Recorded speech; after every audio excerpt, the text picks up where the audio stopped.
Hello and welcome. You are listening to the Investor Lab. The auditory epicenter for passionate people seeking a life of freedom, choice, and abundance. And today we're talking about sauce.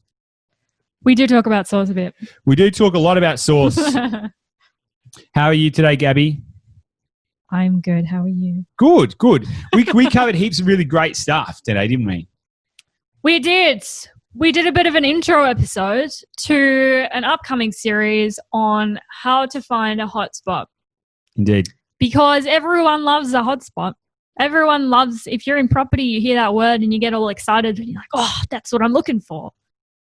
And so we just kind of touched on the series that we're going to do because there's a lot more that goes into it. There's 10 core categories that kind of define what might make up a hotspot, how to identify one.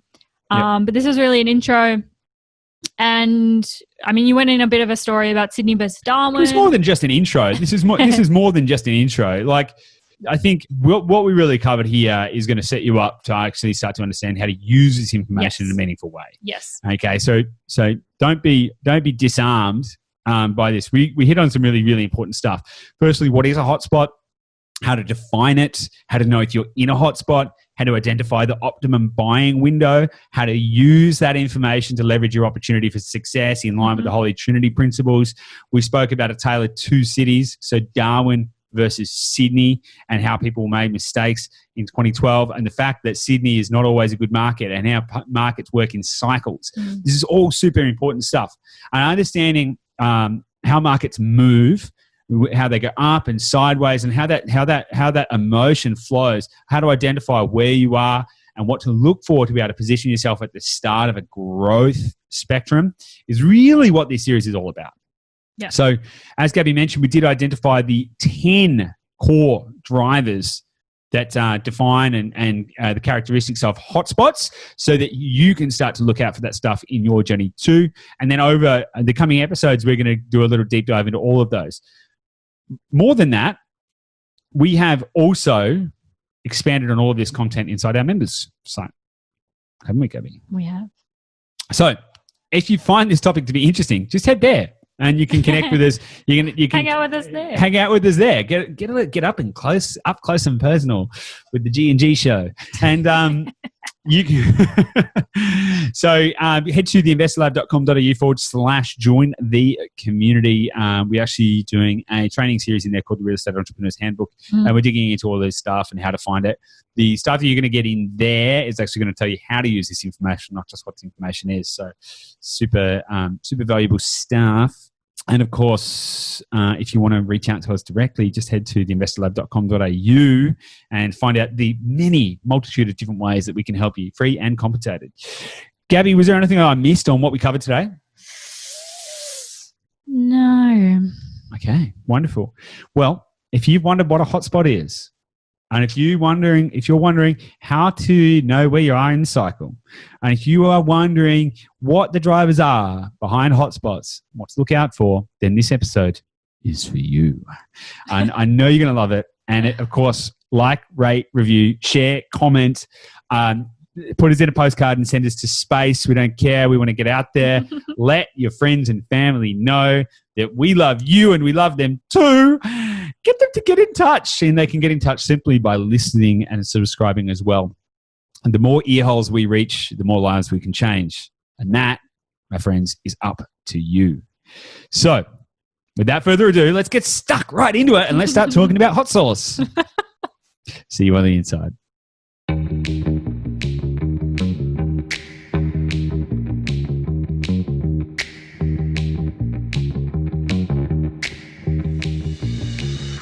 Hey guys, welcome back to the Investor Lab. Lab. Nice. Nice. You in the lab. You in the lab now. We are cooking up a storm inside the lab. We are. We're mixing things It's getting up. hot. It's getting hot. We're taking all of the secret sauces and we're blending them together to create a super sauce. Love a good super sauce. Everyone loves a super sauce. I love sauce. You do love I sauce. bloody love sauce. How are you, Gabby? I'm great. So am I. Thanks for asking. Getting good at this. Goose, how are you today? I'm great, Gabby. You're great. That's wonderful. Why are you great today? Oh, I'm not sure. Why are you English? I'm not sure. Uh, I think we said sauce and something British sparked in my head. There you go. all those British summers spent living in a field, hey? Yes. Yep. Lots of sauce. It's a sauce. Sauce. The sauce that we're going to be that we are going to be mixing up with you today is super exciting. Super exciting. Yes. As always. Very exciting. This is really just, it's really We're just a house excited. of fun, isn't We're it? excited people. Yeah, well, it's great. Why would you be anything but excited? Well, you know what? That's actually why I'm good. Thanks for asking. That's why That's why I'm good is because I love podcast day. you do love podcasts. I love podcast day. I love talking. I love helping. I love sharing. I love thinking, I'm thinking. pulling stuff apart, putting it Yeah. back together in a way that makes sense for other people. Yep. It's fun. It's great. And now, if you're listening to this, I never really go and listen back to the episode. So I get no idea if they're any good. We'll pretend that they are. But yeah, if you think they're good, or in fact, if you think they're even if you think they're bad, I would love to hear from you. Why don't you just send me an email? goose@dashdot.com.au. Send me an email. I'd love to hear from you. I'd love to know what you think and what's been impactful or what you haven't liked. Do we swear too much? I don't know. Do we swear? I'm not really sure. If you say the word sauce too many times, it's just too much sauce. Not a fan of the No sauce. such thing as too much sauce. You can't have too much sauce. That's in the sauce. Anyway. What are we talking about today, Glenn? Oh, God. Yeah. I feel like I'm in trouble. It happened. It happened. I just got glenned. On the podcast. Yeah. Oh. Because you said sauce. Lots. Okay. What we're talking about, the secret sauce we're talking about today is how to find a hotspot. Hot sauce. The hot sauce. Yes. Everyone loves the hot sauce. How to find a hot sauce. How to find a hot sauce. Okay. So How to sauce a hot sauce. I'm on it. So everyone wants to know how to find the hot sauce in property. They do. They do. Everyone talks about hotspots. How do we find a hotspot? What is a hotspot? Hotspot's just a term, guys. It's not really a place. You get hotspots on the sun. You don't get hotspots in property. In any case, using the common vernacular of a hotspot, we can explore this concept. Now, this episode's a little bit of a setup. And I don't mean that we're going to deceive you in any way, shape, or form, but this is actually just the start. There's so much to unpack into how to find a hot sauce that we're actually going to bust this open over, 10 or more episodes. So this is just the first bit. Now, I want to pre-frame this as well because inside our community, we actually do a deep dive training on all of this stuff. So if you're inside the community, then you can go direct to the source and get all of the information on how to find a hotspot. Not just what a hotspot is, but also exactly how to find it and how to use the information and all of that kind of stuff. That's exclusive, members only, good stuff. And if you want to get access to that, just head to the investorlab.com.au/join the community. But enough advertising. Let's talk about what's a hotspot. Is there a definition of a hotspot? What do people mean when they say, where are the hotspots right now? Yeah, that's probably a good place to start. That is a good place. It's a good place to start. I don't think there isn't a definition of a hotspot, right? Not an exact one. Yet. No, well, yeah, true. So a hotspot is generally defined as a market which is going to outperform other markets. It's probably the easiest way to think about it. So an example of that might be Hobart. Over the last few years, the run in Hobart won't last forever, guys. Just to be clear, it won't. It's not how economics works. But it has been a hotspot because it's outperformed on growth and yield and demand and all of these kind of things. So it's like a pressure cooker, which is why they call it a hotspot, because it's like, oh, it's hot. And then when you get everyone in there trying to buy, demand increases, buyer activity increases, transactions increase, sales volumes increase, all of that kind of stuff becomes very hard to negotiate on a property. It becomes a seller's market, not a buyer's market. All of these kind of things happen. And these are indications it's a hotspot. we as a buyer's agency like to try and get into areas before they're hotspots. Ooh. Or in fact, maybe even just into when they're being a hotspot. We don't want to come in once it's already a hotspot. Because when you come into an area that is already a hotspot, you're going to know straight away. You're going to know straight away because you won't be able to negotiate any meaningful. You're really going to be in a worse negotiating position on a property because there's going to be so many other buyers. The sellers will be like, look, these are my terms, take it or leave it, catch you later. You're going to know because days on market will be very short. Average days on market will be very short because there's a lot of transaction movement. You're going to know, there's all these kind of key signs that you're in a hot market. Vacancy rates are low, days on market are short, sales volumes, stay away from sales volumes because they can either go up or down in a hotspot. But really, you're going to be in a high demand market. There's nothing wrong with being in a high demand market as long as you get into it early. Because what you want to be able to do is you want to be able to ride that transition. No area in the country is good all the time. And people have just got bad memories. So a lot of people think, oh, Melbourne, Sydney, growth. Well, yes and no. If you get the timing right and if you know when they're going to be good, yeah, fantastic. Vice versa, people say, oh, regionals are bad. It's like, well, depends. Because really what we want to be able to identify is the what, not the where. Like what is actually going to move these markets. And you can understand the moving factors or the ingredients. Then you're about to identify, is it currently a hotspot? Is it going to be a hotspot? Why would this be a hotspot? All of that kind of stuff. Does that kind of make sense? Yeah, it does. I'm thinking through the example of Brisbane. You touched on Brisbane quite a lot in the past couple of months because people come to us and they say, what do you think of Brisbane? Should we get into Brisbane? I hear Brisbane's hot in a good way. Like they're saying it's a hot spot. Like you speak to other agents in the area, they're like, it's going off. But you're of the opinion that means like back off. Like you're already too late. Well, there's nothing wrong with it. Yeah. Let me rephrase it this way. Just depends on what you're trying to achieve. Yeah. If you go to an auction and there are no other bidders, you're the only bidder, and that seller really wants to sell, and you're the only bidder. Do you think you're going to get it for the price you want?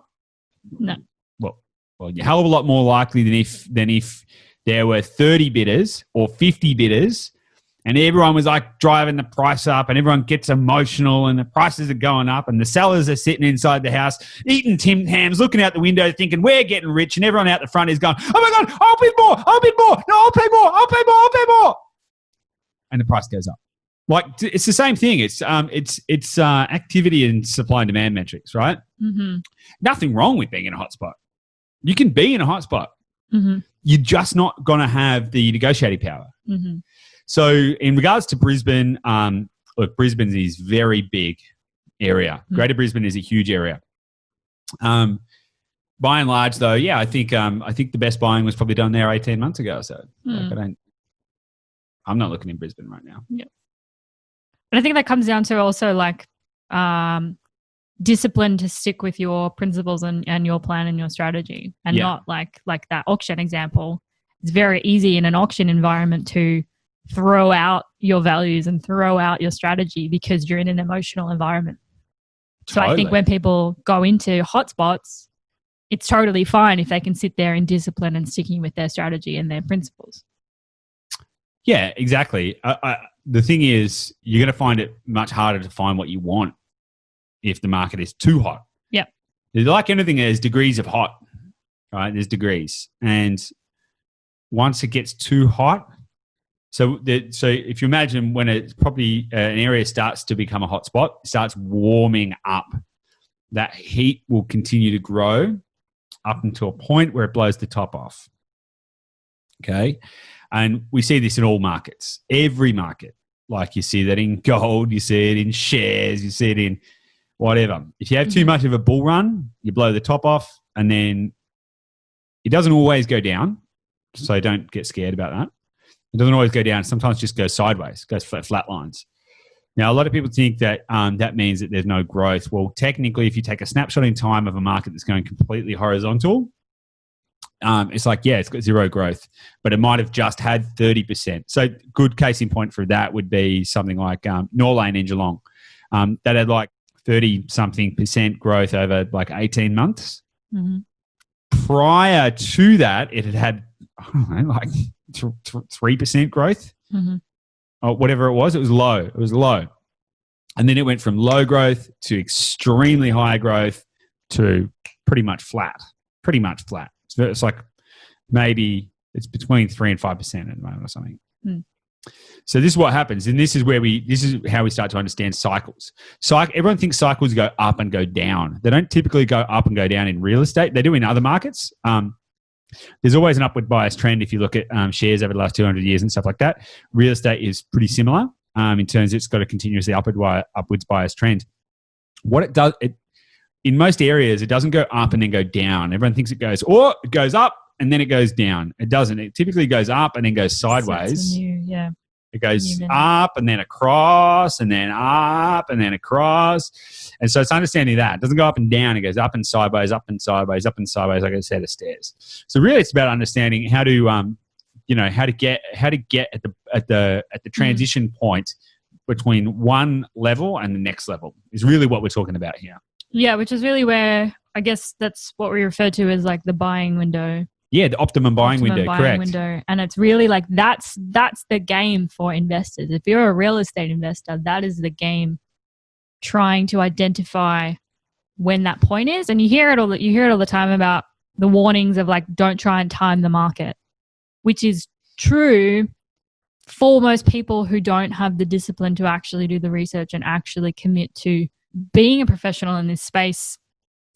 In terms of the quality of the output that you want. If you actually want to make a valuable, portfolio, then you commit to learning these skills and commit to understanding and educating yourself on how to identify that time. Because like if you bought in at that regional town at an auction that's got one person there, you might be eventually one day that might be a hotspot.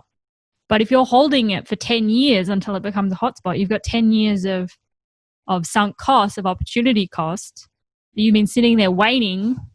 Whereas if you're an investor, that's a bad situation. Whereas if you can upskill yourself to identify the time just before it becomes a hotspot, that's the biggest way to leverage this information, right? It's the key. So a couple of things with timing the market. You can't and you must. Okay, so anyone who tries to like time the bottom or time the top will fail. Yep. In fact, I'm yet to meet anyone who can effectively do that. However, understanding how the market moves, you can time the market. You can position yourself to be in the right place at the right time to get the right movement if you understand it. It's like music, right? There are movements and progressions, and if you understand the scale, then you're going to understand what sort of most likely are going to come next in that progression. So really great scenario to sort of highlight this kind of stuff. It's an amazing one. So let's go back to 2012. Let's say it's 2012.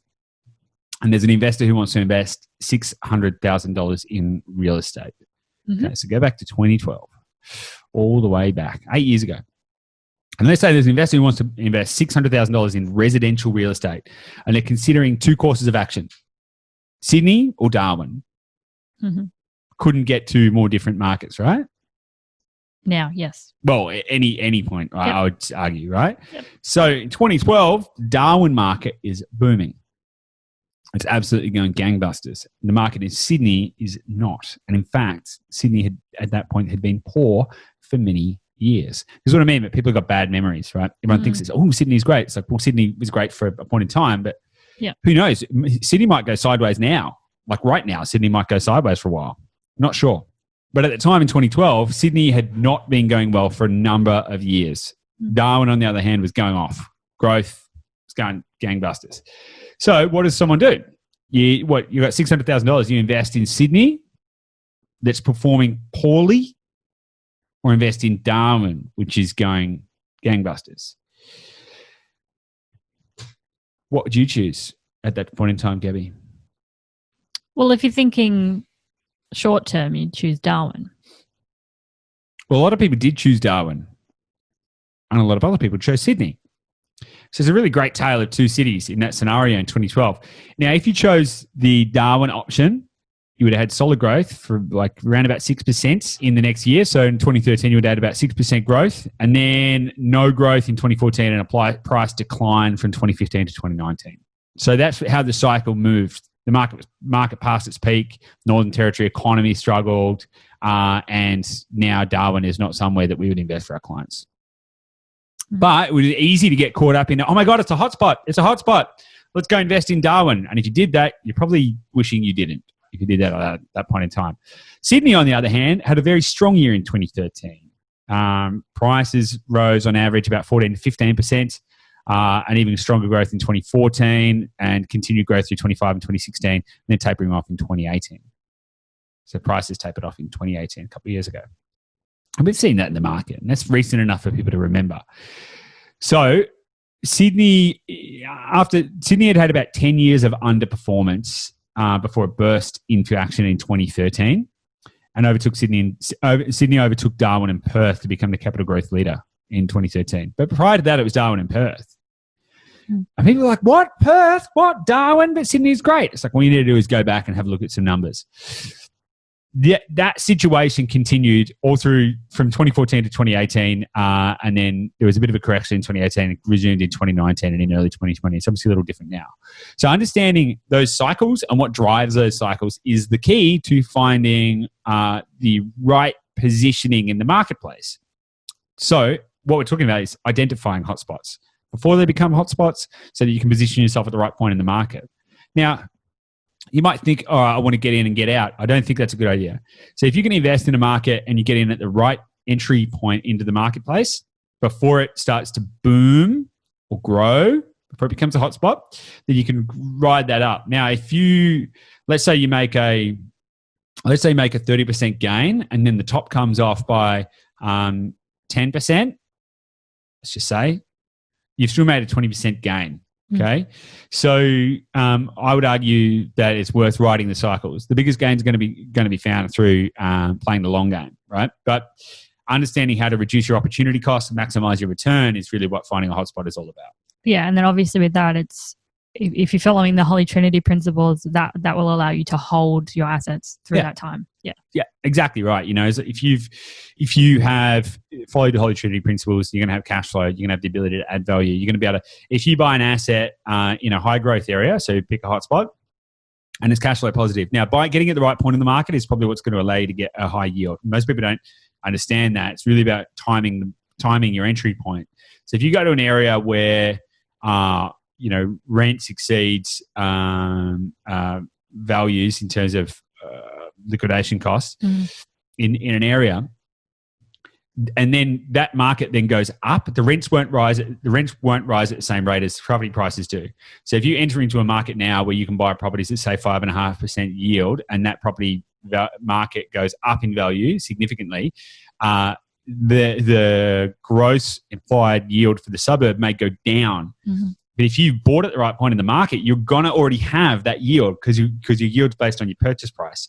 So you will have frozen your cash flow at a point in time. So this is kind of where it gets really fun. Then also you can ride that growth upwards, and then you can add value. So once it starts to flatten out and you go, okay, I want more growth, and the market's flattening out, then you can add more value to it.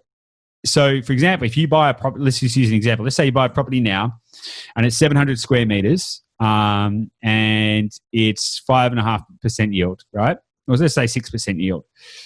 And the market goes up. Let's say you buy it for, I don't know, $400,000 and it's at 6% yield. I'm just making numbers up here, but just give you some context. Yep. And let's say it goes up and the value goes up by $100,000 over the next 2 years.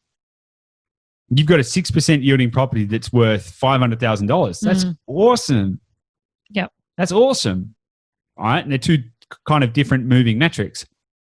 And then you could go, and then they say that growth slows down. You're like, I want more. Give me more. Give me more of that growth. You may then go, well, I'm going to do a DA on the site, or I'm going to do a small development or whatever. Because what you will have done is you will have capitalized, your equity will have gone up. You've done nothing. You've used time arbitrage. And you'll have some cash flow. You've got 6% yielding property that's got $100,000 of free equity in it, and you haven't done anything. That's the power of picking the right point in the market.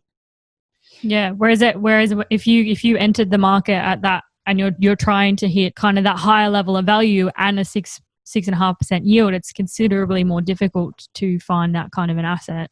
Versus if you got in when the value and the condition of the market is more affordable, you can basically yield freeze the 6.5% and end up with the asset value that you want and the yield that you want. Totally. Yeah. When the yield changes again, though, is when you liquidate the equity because you increase the debt levels in the asset. So then your yield changes. So you've got to be mindful of that. But these are the principles. Yep. So anyway, so if you follow the Holy Trinity principles, this is where it all starts to get really fun, because then you can manufacture your own growth or your own cash flow for that matter. If you need more cash flow in your portfolio, you can just whack that on, put a granny flat in there, or do some kind of development. So that we're not here to talk about the Holy Trinity, though. We're here to talk about hotspots. So I think that Darwin versus Sydney example is absolutely like mind blowing, because a lot of people, you look at it now and you're like, oh, Sydney is a great market, Darwin's a bad market. But in 2012, it was the other way around. It was flipped. And Sydney had been, quite frankly, shit for the last 10 years. I'll go on record as saying that I believe that Sydney and Melbourne are the most volatile markets in the country. Now, we've kind of spoken about a tale of two cities there. So how do you find a hotspot? And that's a really great question. Now, we have developed a complex process based around algorithms and conditional logic and a whole bunch of other highfalutin fancy tech applications to help us make these decisions faster and better and more accurately with higher levels of data and detail than most people will be able to do. Yep. So it's not really relevant for us to talk about how the tech side of the business works. Yeah.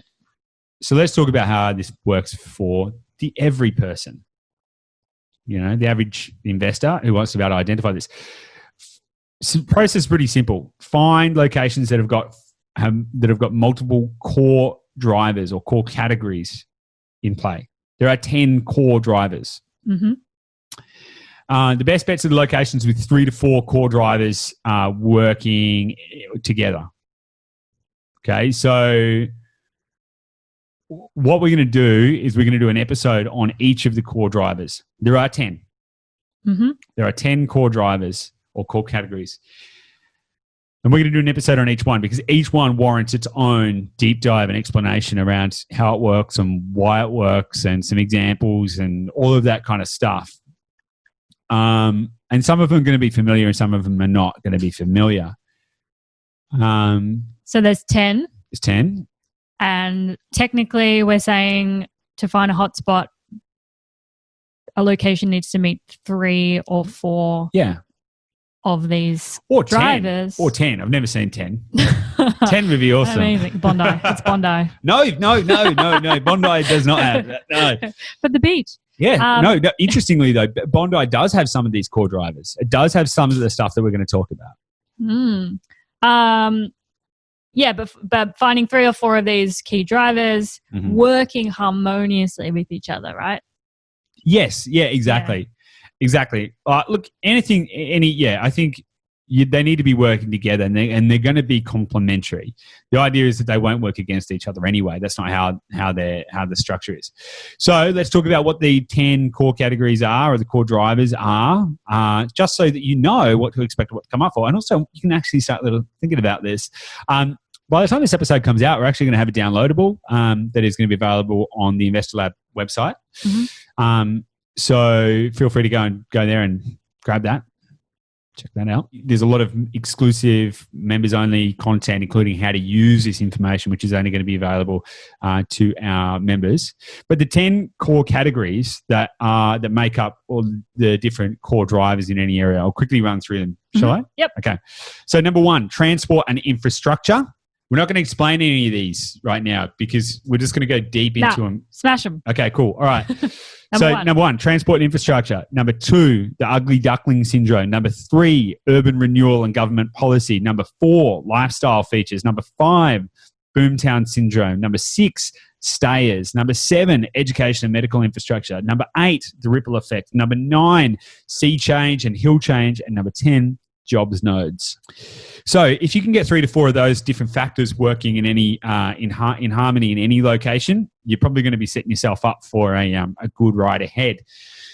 Now, how to use this information again? That's for our members only group. But strap yourself in because we're going to be going deep into this kind of stuff over.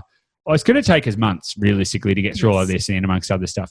So stay tuned. We're going to find out more about how all of those work and what they do and how they do it and why they do it. Gabby, have you got any questions about this or anything else that we can do to provide more value to? Yeah, I was just thinking, guys, if you go back and listen to that list again, listen to the 1 through 10, what Goose just ran through, if any of them sound really intriguing to you, or if you have any specific questions about what do you look for in terms of lifestyle features, or if there's any one particular, let us know and send through your questions, because we're literally here to provide as much value and provide as much education and provide as much empowerment for you to really implement this stuff. It's all well and good to listen to us yak at you and say this is how to find a hotspot and all nice, off you go. But the way that you're going to get value is by actually expressing to us what you want to know, and we'll deliver it.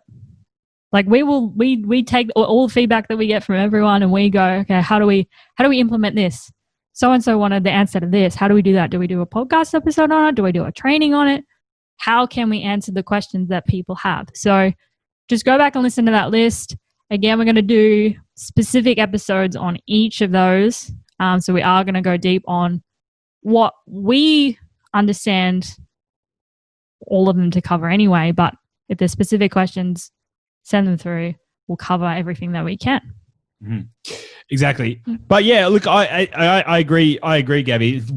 Please do let us know what you want to know more about, because we are here to serve. We're here to help you guys become more empowered real estate entrepreneurs.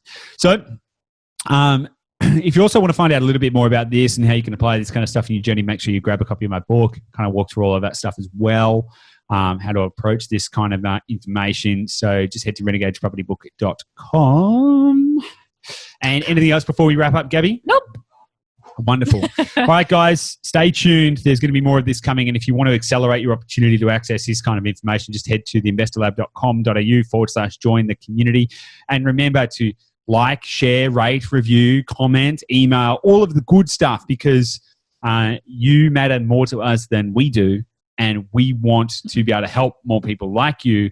So if this has been of even minuscule value, it would be the biggest possible compliment and gesture to us if you could share this with somebody else and we could access them and help them too. Cool. Wonderful. Thanks so much for your time.